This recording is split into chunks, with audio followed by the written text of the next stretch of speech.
Hi. Today we're going to tell you about how to ensure that your AdMob account is never suspended. Let's get started. Invalid traffic is a type of traffic issue that occurs when a user or bot clicks on a link without looking for anything in particular. It can cause a loss of ad revenue or damage a website's reputation. In most cases, the issue is caused by an ad that's been manipulated to look like it is real traffic. This can affect the publisher's revenue and their data. Despite the efforts of Google to prevent advertisers from using invalid traffic, it's still possible for them to still generate this type of traffic. There are various ways that you can prevent your AdMob account from getting suspended.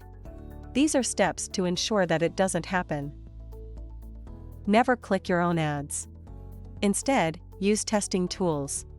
Ensure your ads are not misleading or abrupt.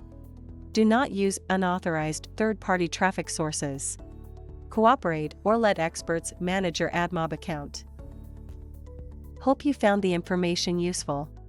Don't forget to subscribe to our YouTube channel and check out our videos with other great Google marketing solutions for your business. Thank you. Have a good day. Bye.